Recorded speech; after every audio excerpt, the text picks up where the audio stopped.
fokus på. Så skal jeg si helt I starten her at vi kommer til å spille inn selve webinaret, så dere vet det på forhånd. Men det gjør at dere kommer til å få en mail med et opptak av det senere, hvis dere vil dele med kolleger også, eller andre. Helt kort, hvem vi så vi som arrangerer Grafkom. Det et nettverk for alle som involvert I den grafiske bransjen. Vi prøver å dekke hele Norden og den baltiske regionen. Vi har blant annet webinarer som det her I dag. Vi har et nyhetsbrev hver annen uke som vi sender ut. Vi har litt miljøprosjekt som dere kanskje kjenner til, som heter Two Sides og Carbon Balance Paper. Og vi har et stort event hver høst som vi kaller for Print Next. Utover det så har vi 2 nyhetsbrev som vi også har ett I Sverige som står der med bransjekoll og ett I Norge som heter Grafkom Media Monitor som vi sender ut hver uke. Nytt av I år som vi bare også vil nevne at Grafkom I år en del av noe som kalles for The Super Content Group på Drupa. Og det helt kort et samarbeid med Morten som vi skal høre mer fra straks, og Inkers. Vi kommer til å tilby små, korte filmsnutter fra Drupa på svensk og norsk, som kommer til å bli markedsført gjennom våre svenske og norske nyhetsbrev. Så har man enten et produkt, eller en mening, eller et budskap som man tenker at det her interessant for flere å få vite. Ta kontakt med oss, så kan vi se om vi kan få til et opplegg hvor vi kommer og filme litt og gjøre et intervju. Jeg nevnte så vidt også at vi har et stort event per år. Det har vi I Stockholm hver november. Årets dato 19. november I Stockholm. Så merk dere datoen, skriv ned I kalenderen. Dere hjertelig velkommen dit. Print Next et event hvor vi prøver å titte litt inn I fremtiden som navnet lyder Print Next. Hva det som kommer neste? Det var den introduksjonen jeg tenkte bare å dra med hvem vi. Nå over til dagens tema som Drupa. Hvis dere noe dere lurer på, hvis dere vil stille spørsmål, så finnes det en tekstboks nede I høyre hjørne. Så det en sånn tekstboble med litt skrift på. Der kan man skrive inn et spørsmål, så vil vi ta det opp under webinaret. Vi har fått med oss Morten Reitoft fra Inkers til å fortelle litt. Hei Morten. Hej allihop. Jeg pratet med Morten så vidt I går fra Zürich flyplass når Morten var der på vei hjem. Og det har vært filming nå nesten hver eneste dag, Morten. Veldig mye av det relatert til Drupa. Det et enormt slipp og lansering av nye modeller fra de fleste leverandørene som skal vise frem det nyeste på Drupa.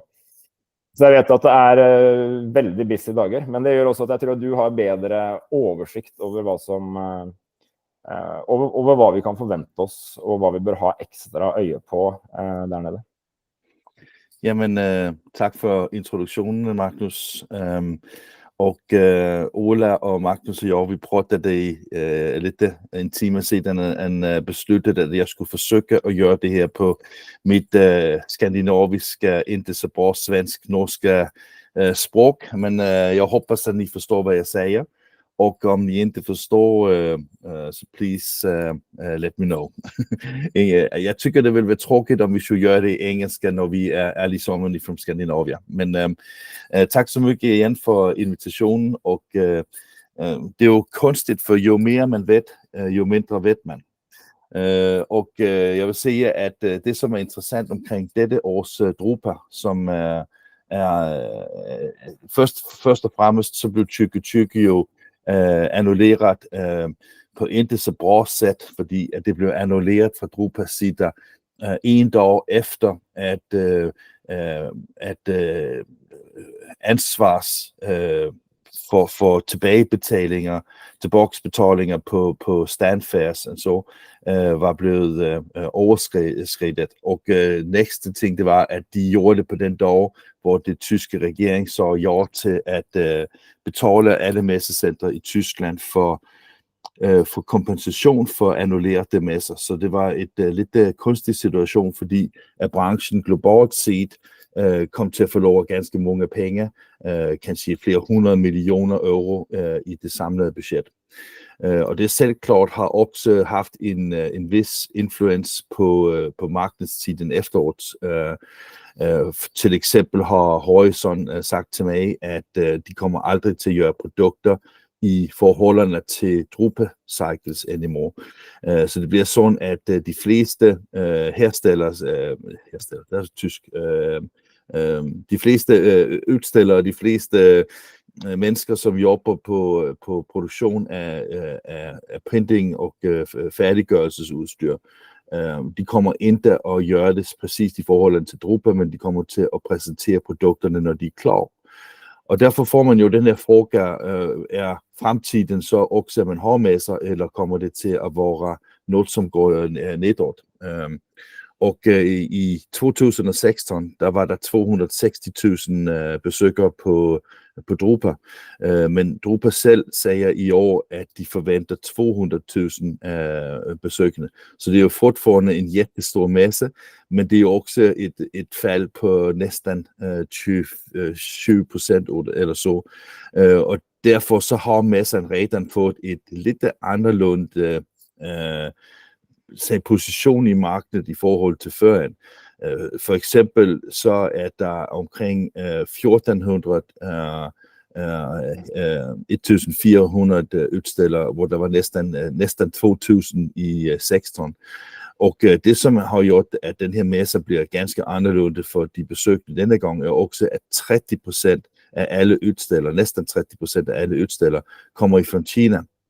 Og i forholdene til tidligere, så har Kina udstillere primært været små monter, som har været i 1 eller 2 haller.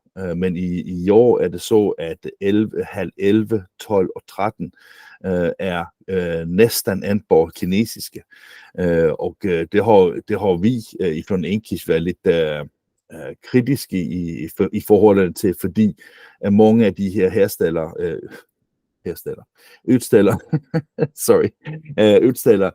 ikke har CE-mærkning, som er den her sikkerhedsforskrift, som EU kræver i forhold til maskinerne.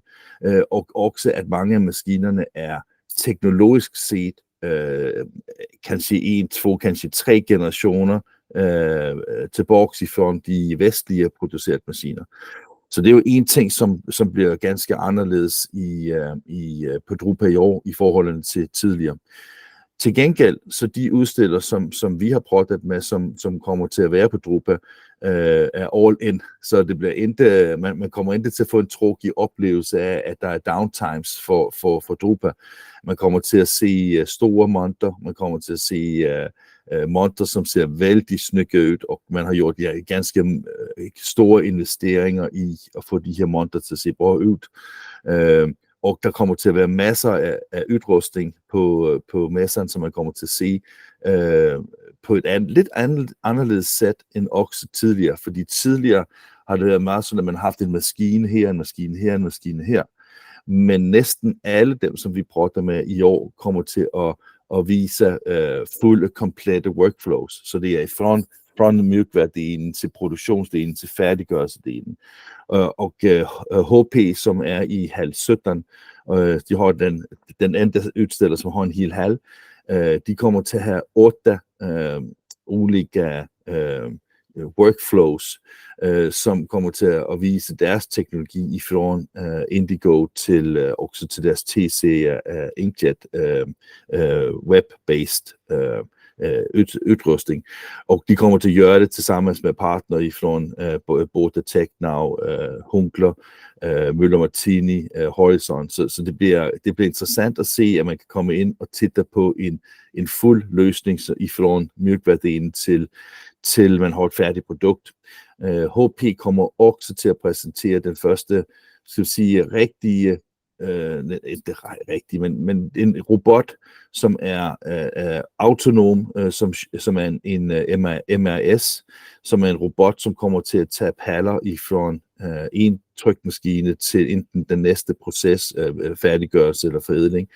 Og til eksempel, når man titter på den i samarbejde med Indigo, så har Indigo og robotten, de prater sammen, så der er ingen programmering med trykmaskinen, kommunicerer direkte med robotten, og robotten kommer så at tage materiale og bringe det fra A til B. Så det er jo jättekul. Og jeg tror også, at det bliver jättekul at se robotter på Drupa, fordi MBO, som har gjort den her Cobostack, som jeg ved, der også er svenske trykkerier, som har købt, kommer jo også til at vise, at vi forventer en ny iteration af den, som kommer til at være lidt stærkere, så den kan gøre lidt mere ulike saker. Der bliver også gjort fra Kamma, bliver også gjort en præsentation for, hvordan man kan anvende robotter til at pålægge og aflægge fra Kammas færdiggørelsemaskiner, og robotter også for Fujifilm. Så der bliver ganske mange robotter på Drupa, som bliver interessant, fordi for 10 år siden, når man prøvede robotter, så var det for at nedbringe kost på labor, men i dag er problemet, at man ikke kan skaffe labor, så derfor så bliver robotterne til cobots, som kommer til at samarbejde med de medarbejdere, man har i sit trykkeri. Så det tykker jeg er rigtig interessant. Jeg kan vise en lille ting, når jeg prøvede om Kamma. Vi besøgte et trykkeri i USA. Jeg skal lige have slået den her effekt fra. Det er Drupa-hallerne, som jeg puttede bag med her, men I kan se den her. Det her, det er folieproduktion i flerfærge folieproduktion, som er gjort på en Kamma ProCut 76. Og jeg tykker, det var interessant at vise den, fordi at det her fagtryk i Norge har just købt den her maskine. Så de første maskinerne kommer også til Skandinavien, og som kommer at gøre det her forædlingstryk til at være jättekul. Så det er jo svært interessant. Så har jeg også, omkring, hvis vi prøver igen på HP, HP havde en pre-event i Indianapolis for 3 vejer siden, og tyvärr var det så, at de ikke rigtig viste noget, som var jätteinteressant. De har opgraderet deres meget succesrige 100K til 120K, men i forhold til produktivitet er det næsten det samme. Den har samme specifikationer med 6000 B2-ark i timen. Den kører fortfarande fra 60 gram til 450 gram på ulike materialer. Det som er lidt, så det er samme specifikationer som på 100K, men man har gjort lidt kunstig intelligens, så den er blevet enklere at betjene, og man har også gjort lidt opgraderinger inde i maskinen i forhold til papir, grippers og så på maskinen. Så på HP kommer man til at fokusere ganske mycket på arbejdsfløte og på mjukvær, robotter og produktionsmaskiner kommer til at jobbe sammen også med tredjeparts på software-siden. HP har opgraderet ganske mycket på software og jobber i dag med 4 pillars, som har alle de håber noget at gøre med at gøre produktionen, før man producerer mere effektivt. De har, ligesom man alle prater om workflow automation, der har workflow automation her, de har sagt, at der er en workflow automation, som vi kender det i dag, og så er der en workflow automation, som en HP måde at gøre det på, hvor HP ved, at det er en tvåvägs kommunikation, så det er ikke bare arbejdsflyttet, som flytter fra mjukværen til maskinerne, men også maskinerne, som prøver tilbage til optimering af arbejdsflyttet. Jätteinteressant. Canon har også en jättestor monter, også med ganske mycket udstyr. Vi havde jo forudset, at de ville komme med en B2 inkjet-maskine som en succes til deres EX3200, men det kommer ikke at ske på Drupa, og vi havde også en forventning om, at HP ville kanskje komme med en Indigo inkjet-baseret, men det kommer heller ikke til at ske. Så det er lidt ikke helt så fantastisk med inkjet på ARC som forventet. Ricoh har deres Z75, som blev lanceret i Europa for 3 måneder siden. Om I går på Enkish og søger på Z75, der kan I se, vi gjorde en del film fra en lancering fra Réalisé-print i Frankrig omkring maskinen. Snygt, tryk, fortfarande de samme problemer, som alle de andre også har, at man har lidt digitale problemer, når man har farve, som er altså en farve, hvad siger man, en ensartet farve på hele arket, så får man lidt flaming og lidt striver i det på samme måde, som vi kender det også fra andre inkjet-maskiner, når man har, så man på fotos, og sådan er det vældig interessant, fordi at det, som gør inkjet interessant i dag, er, at man har en jättehøj kvalitet på billeder, så man har fotoboksproducenter, som i dag er gået ifrån Indigo til eksempel Canon EX3200, som har et kvalitetsniveau, som er fantastisk, og som samtidig har en operationel kost, som er ganske låg i forholdene til Indigo til eksempel. Så også interessant der. Også interessant er at Canon har i dag ægte fotoprint på deres inkjet devices, som gør, at mange af de her fotolabs, der findes i dag, ikke anvender kemikalier og sølv lamination papir til produktion af færgebælter. Så jätteinteressant.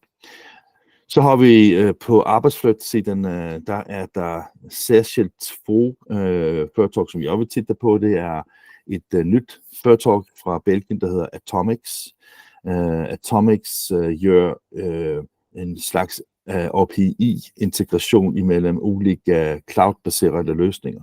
Så har man til eksempel en cloud-baseret prepress-del, og man har en cloud-baseret MIS-del, og man har kanskje også en cloud-baseret forsäljningsdel. I stedet for at gøre en synkronisering på on-site data, så kan man med Atomics kan man integrere det her til at foregå i clouden også. Og det kommer til at give en hemsk mange fordele, fordi man kan integrere det uden at man har teknikere on-site, og uden at man har den her computerudbildning. Så jeg tykker, det vil være jätteinteressant til det på din liten stand, men jeg tykker, det er jätteinteressant produkt, de har gjort, blev præsenteret for 2 eller 3 måneder siden i Gent. Jätteinteressant. Og så er der kanadiske Ultimate Technographics.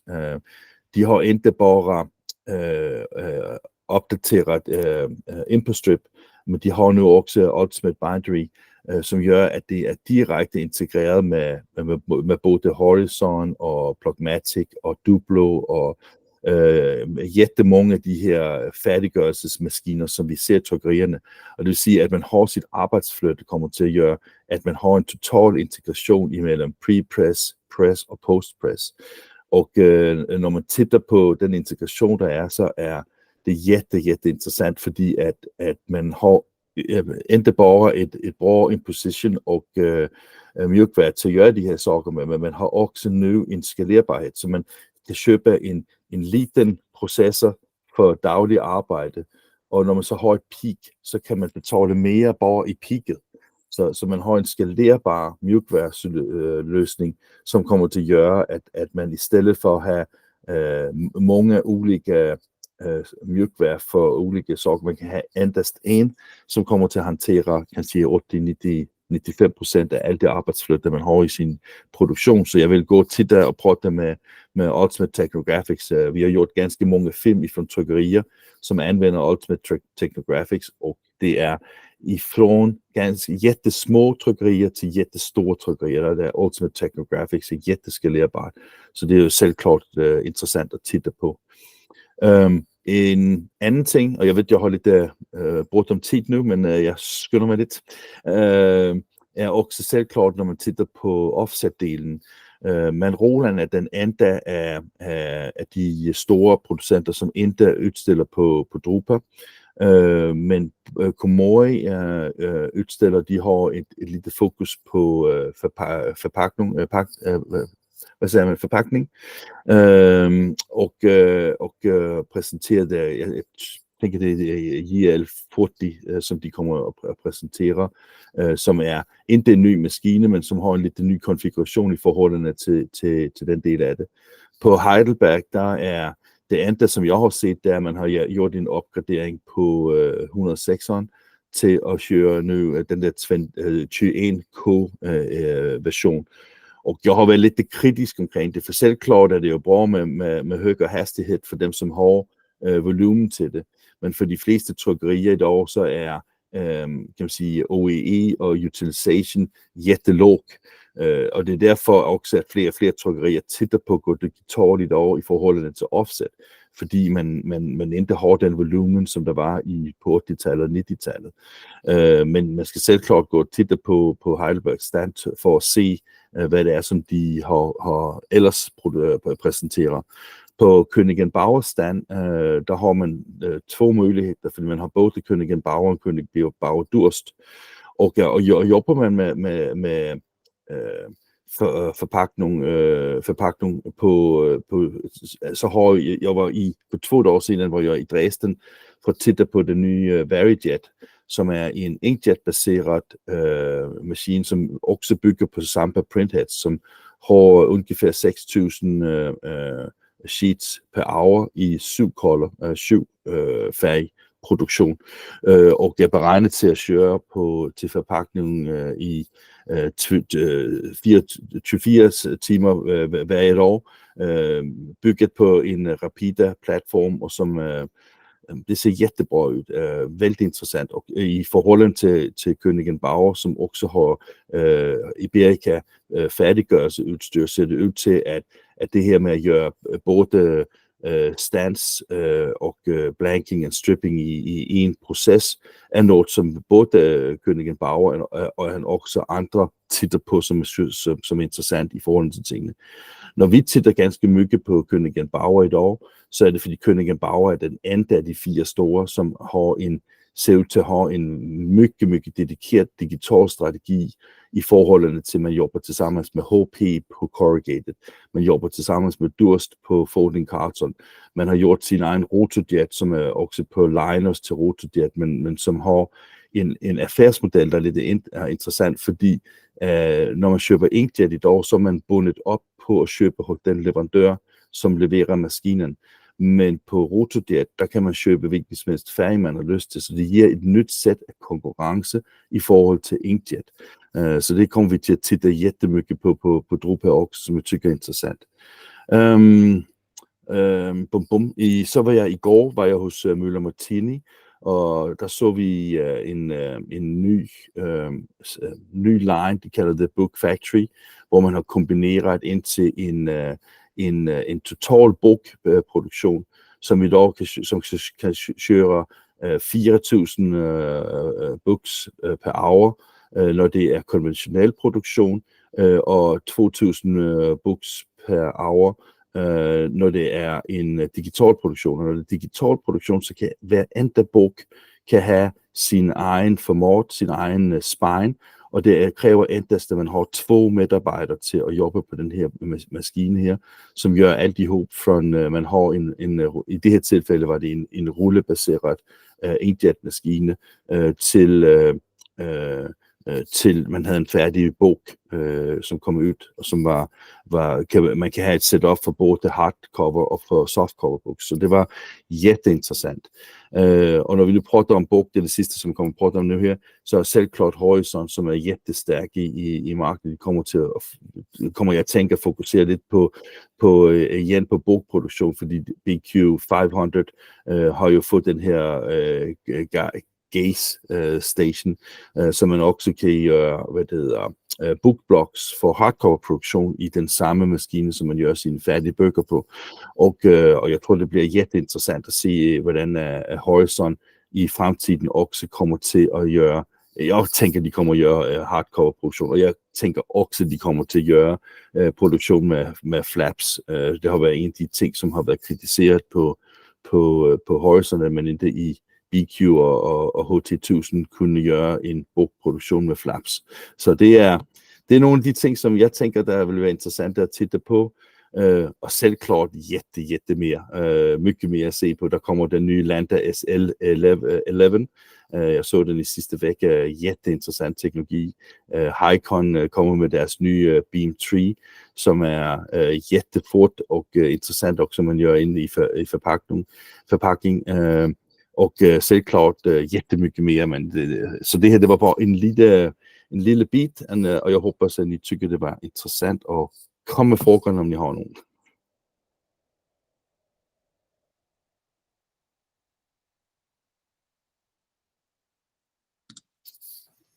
Jeg tenkte, Morten, jeg kan starte litt, men du nevnte så vidt Landa. Landa er jo alltid en snakkes, uansett, nesten. Og nå kom det lite overraskelser, kanskje, sier noen i alle fall, på slutten der. Og de begynner å få ut litt maskiner.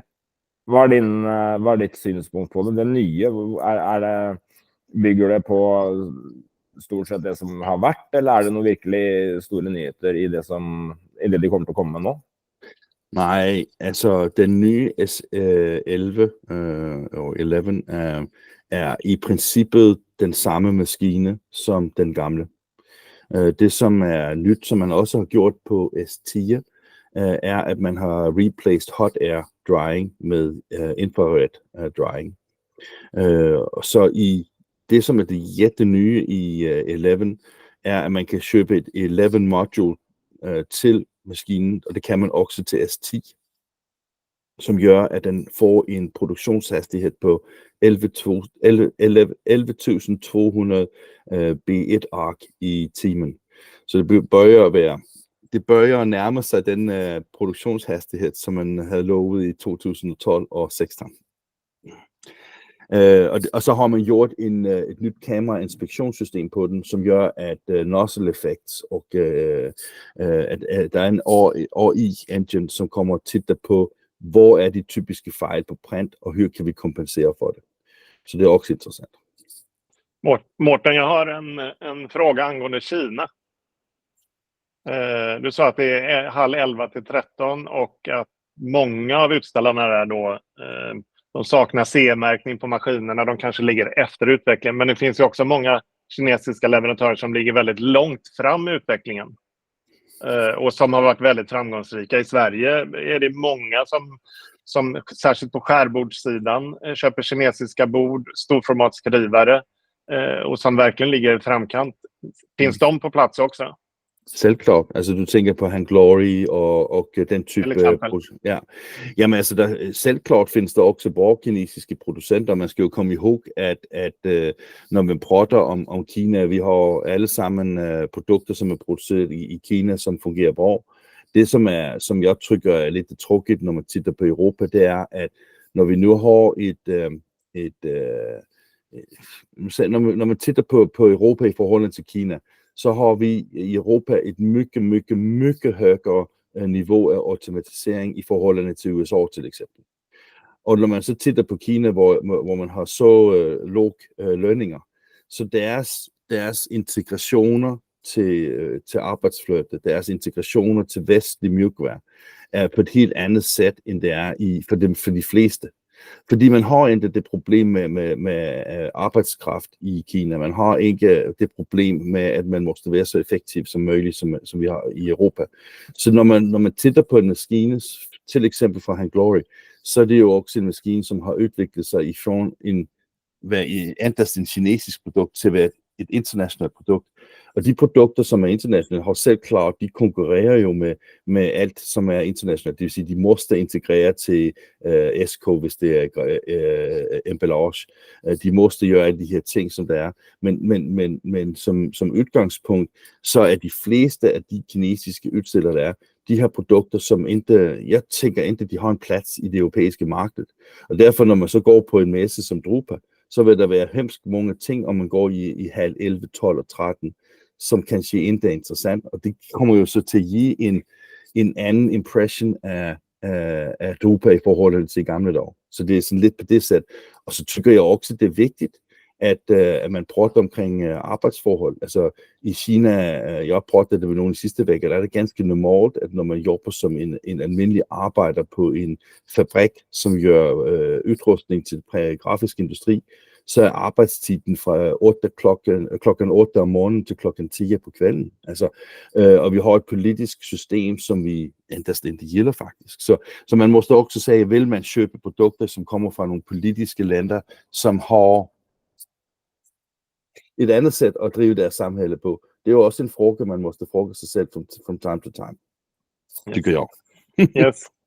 Har vi någon fråga från någon av deltagarna så är det bara att slå på micken eller lägga in det i chatten. Så länge så har jag en fråga till. Du snackar mycket om tryck på papper.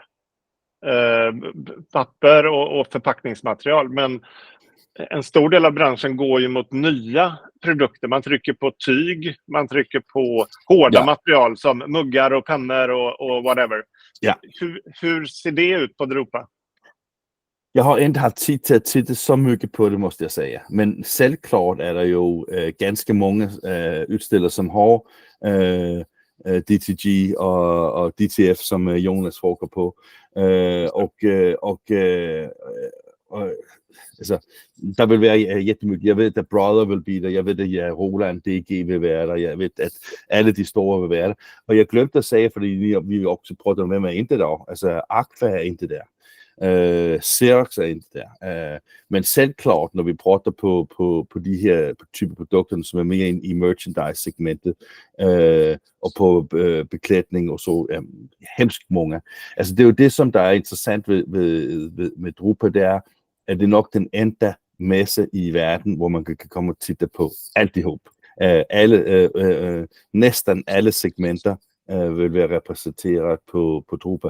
Ikke så mycket på corrugated, men på næsten alt andet, der vil være masser at se. Så læsten, jeg ikke ved så mycket mere om DTG og DTF just nu, men jeg ved, der er der også mulighed at få se ganske mycket på det område, selvklart. Yes. Någon annan fråga från publiken?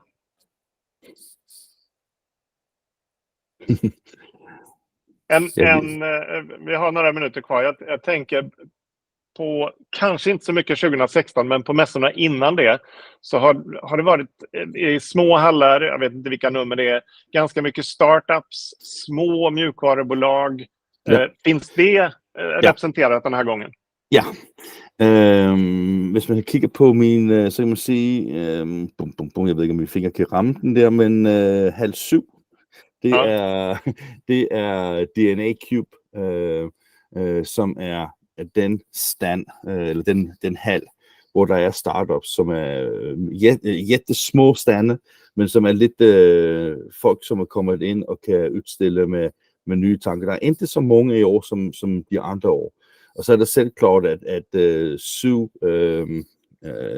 halv 8A og halv 8B er mycket der, hvor det digitale sker. Så man har fokuseret jättemycket på Konica Minolta, på Canon, på alle de her udstillere, de er i det her område. Så om man er mycket interesseret i også i mjukvær, så er det i 7, 8A og 8B og 9, som kommer til at være mest at se på. Okay. Ja. Har du koll på vem som är den största utställaren? Det har varit lite diskussion om det här på redaktionen här. Vi var oense. Der er 2, som siger, og det har Drupa også sagt, der er næsten lige store, men de har ikke sagt, hvem er størst. Og HP er formodentlig fortfarande den største, og Koenig & Bauer lige efter. Okay. Så de 2 er by far the biggest exhibitors. Okay. Yes. Ja, vad spännande. Morten, tusen hjertelig takk for at du tok deg tid i et travelt filmschedule opp til prøv å få litt hvile, så du uthvilt til Drupa. Vi kommer til å se deg der, tror jeg, alle som kommer forbi Drupa. Og altså man kan jo sige, Magnus og Ole, at det er jo fantastisk, at vi har jo kendt hinanden i mange år. Det, at vi kommer til at arbejde sammen på Drupa i The Super Content Group, det er jo helt fantastisk. Så jeg ser jättemycket frem til det, og tænker, at vi kommer til. Og det er jo også fantastisk, at man kan gøre lidt på skandinavisk, så det endast er på engelsk og på tysk. Ja, men precis. Vi vill slippa tyskan. Ja, vi vill slippa tyska. Yes. Många av oss i alla fall. Ja, men stort takk, Morten, og takk til alle som deltok. Vi kommer, tror jeg, til å gjøre litt flere webinarer senere med litt ulike temaer, for det er en bra og effektiv møteplass, så vi kommer til å satse på det mer. Ønsker alle en god helg etter hvert. Yes. Tack så mycket. Tack, Morten. Takk for at du var med. Takk, Morten. Hej. Hei. Farvel.